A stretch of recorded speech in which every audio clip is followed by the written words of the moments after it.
but apparently they work. With show Apparently some producer of them Stephanie closed, so I don't know Cobian. where they're moving. Yeah.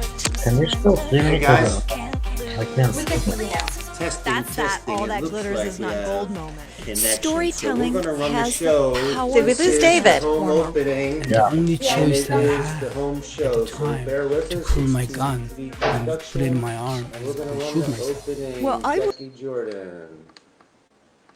Okay, I'm back. On my countdown, 3. Put you up here, Jacquie Jordan. 3, 2, 1. Jacquie Jordan's on. Hi, welcome to Front and Center. I'm Jacquie Jordan. Thank you so much for joining us as we celebrate the changemakers, activators, and behind-the-scenes people making impact. Today, we are joined with our show producer, Stephanie Cobian, and our Hello. and our co-host, Phillip Andrew Barbb. Well, we are all celebrating in the Q room, quarantined this Friday, March 27th, 2020. So we've been talked in our last episode much about how the C word has changed all of us and changed our lives in many different ways and industries in the recent quarantine. And because we at TVGuestpert examine and study media for a living, because that's where we place our experts, we saw this week that the LA Times had run an article about how the quarantine has impacted the community of the 12-step programs. And then the story ran by the LA Times on the Spectrum News this week, and it, is one of the examples of how this social distancing is affecting people. So joining us on Front and Center today and taking his seat with us is David Cohen, who brings over 19 years of experience working as a licensed clinical social worker. He is a nationally recognized therapist and speaker and talks regularly on the topics of addiction and mental illness in professional and client-facing circles alike. So welcome, David. Thank you so much for joining us. And if Well, thank you, Jack. glad to have you here. So you want to share with Stephanie and myself and Phillip how you're seeing the quarantine impacting your work, specifically the front lines of your work. Well, like you mentioned, everything is closed and we are forced to quarantine. And what that means for the 12-step community is all meetings have basically gone virtual. And so there's online communities of 12-step groups, which are excellent, actually. Most of them are through Zoom. But you still have to, there's still barriers to entering these rooms. I mean, there's a lot of people in the program that aren't technology wizards that may not even have access to technology. And so, the people that are showing up are people that, have active email accounts and Zoom accounts and computers and cameras. So we're getting a small scale group of people, a small segment of the population that are actually entering these meetings. There's a lot of people that need the meetings that just they're not able to find them right now. Yes. The people that are in early sobriety, go ahead. No, I was just concurring that yes, I think it's especially it's a group that works under the spirit of anonymity, which is the premise of it. So if you don't know about how does this affect the newcomers essentially? How the newcomers, I guess that would be the front line of. Well, it would also, but how does anybody find these meetings? If you're so used to going to the same place every day or every week, how would you even know where to go as well in general? Just anybody, new or. Yeah, I mean, that's a good question. A lot of local meetings. So if a newcomer was going to, a group in Culver City or here in Malibu or in Los Angeles, a lot of those local groups are now going online. And so providing they got a phone list, they're able to find out that way that the meetings are now online. But if somebody were to come into this area looking for a meeting, not knowing anybody, they can go to the AA website, and through the AA website, there's a link that takes us to the international. There's like an AA international site where meetings are listed pretty much every half hour. So you can find a plethora of meetings just right through the AA website.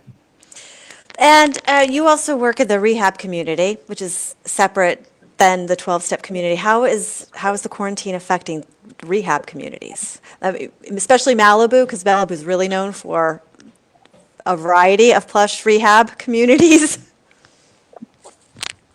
Yeah. Well, I mean, our message that we've been told is to, slow the roll, stay indoors, and put our health and safety and wellness first.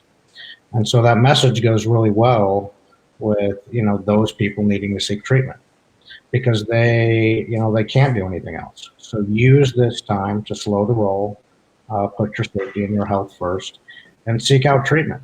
People, our many treatment centers are full because people are taking this time to heed the warning and put their health and safety first. For those that are seeking treatment, those centers are, responding to the CDC's safety protocols, hand washing, 6 feet, all the safety standards. So it is a good time to get treatment right now. So rehab is because you're saying that rehabs are still open right now. So essentially, the things that are open right now are the essential things, which is a word that Jackie and I have spoken about.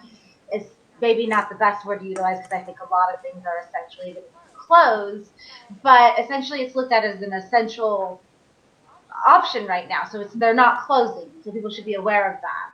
That's right. Addiction and alcoholism and mental health is a healthcare issue. And rehabs, just like hospitals and other, healthcare facilities, are remaining open. Have you found individuals in the rehab? Is there almost I almost think about this, right? When you have such a universal thing for our world, where everyone is kind of dealing with this incident, but when you're in the early stages of your addiction, and when you're in your treatment. In a way, that's the only thing that you can really focus on. Have you noticed a disconnect between the people that are in you get where I'm going. I don't, you obviously don't give us too much detail on things, but like, have you noticed a disconnect with the world that is what is happening out there in the world of the recovery? Well, what I've seen, when I talk to people that are actively using, they are in a world that is isolated and quarantined, and not only is their using exaggerated, but the other accompanying thought patterns of black and white thinking, catastrophic thinking, it sort of exaggerates what's really happening into like the doom and gloom. And so I worry most about those that are active in their use that have not sought treatment yet. Those that have are using the power of the group and using the power of recovery to, yes, stay focused on their sobriety and to remain hopeful and optimistic. And that's largely the work of the therapist. What about, okay. I've almost felt like oh, go ahead, Jackie. I'm throwing my pen. Things are going on. Great. You scared me. I know what's going on. What about, so now people are like quarantined, and I just can speak for myself in the situation, and I would not do well if we had to go 30 days on food prepping, because I would eat my 30-day rations. So I don't always keep a lot of food in the house for myself. And I'm just using that as an analogy or a metaphor for, now we're in some really stressful situations.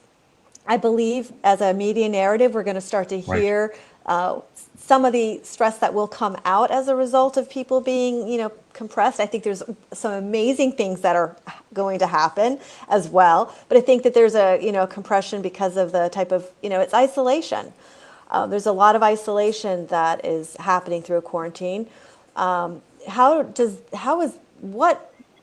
would you foresee, David, happening on the other end of this quarantine for people in isolation who don't have who don't know about the rooms or the access? I'm just trying to figure out, if you had a crystal ball, what are we looking at, 6 weeks from now? More people Right. coming, looking for help, less people looking for help? Are we going to find out that, I just want to know what your crystal ball looks like. Yeah, I would hope that, I think if one strong message can be for those that are quarantined and that aren't working and have plenty of time, if they heed to the government's suggestion of, keeping your health and safety first, which means that if you are quarantined, you do ration your food and you don't binge on sugar Oh, and yeah, I was unhealthy using that as a foods, and that you metaphor. do Yeah, I was using that specifically as a metaphor. not you specifically, Yeah, but right? because I Not would, you specifically. yeah, exactly. But I was asking, how about, in terms of use it, in alcohol or drug, do you think this is going to be worse because of the stress of the isolation and the quarantine, or less? I guess I needed to ask a better question there. Right. Well, again, my hope was that if we are to develop healthy routines while we're being quarantined, my hope would be that in 6, 8 weeks, when we're allowed to roam the nation again, that we will continue on that healthy lifestyle. This is a good opportunity to improve our health and then to take it outside once we're allowed to rejoin the community in the rooms and outside. That's really beautiful. Do you But what have? about for those who may not be able to? Sorry, Jackie. What about people who may not have the technology to? There's older people. I remember the LA Times article that Jackie was referring to earlier mentioned that there's older people in rehab sometimes, and they may not be able to connect on certain Zoom meetings or something. They may not understand the technology, and if they can't, we're hearing about people who the grandchildren go to the grandparents and seeing each other through windows because so they don't even have anybody who may be able to help them if they're grandparents who live by themselves necessarily. So how do they mentally going to help themselves get through something like this when they're used to going to meetings and they don't have necessarily the ability to go through it online? Right. Well, the greatest asset that a person in recovery has to offer to another person is their story through service. And so, again, those that are quarantined, we still need to find a way to be of service. There are local groups that Meals on Wheels, spiritual groups that I would suggest that we be a part of and go out and deliver some meals, help them get to a meeting. We can still maintain distance and help our vulnerable find ways to the rooms of recovery. There's definitely also, to And it's answer the imperative question that we from do so. from my own experience, is the telephone. There's a lot of telephone meetings as well as not just beyond the Zoom meetings. That would make sense. Yeah, that people can participate with. And I appreciate, David, tremendously what you're saying about just being of service. I think that's what's going to help all of us get through quarantine, is shifting the focus of about ourselves into being of service to others. And I know that I was having a moment myself this week where I was starting to feel real batty, and I was like, I need to go make Ziploc bags of dog food and give them out to the homeless people with their animals outside. I know that when I'm starting to feel squirrely in my own head, I need to go be of service to others, or make phone calls and check in on other people and how other people are doing. Well, Jackie, before while I was waiting for you on this podcast, I've been chasing this fly around my house for the last 2 hours, so I really do have to get out of here. I have to find a way to be of service or to do something.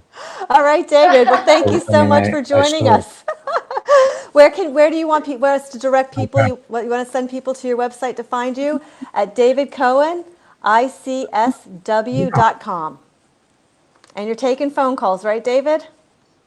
Yeah, my website My website is David Cohen LCSW. Okay, I'm a David. licensed clinical social worker. If anybody needs support through this time, I'm happy to offer that.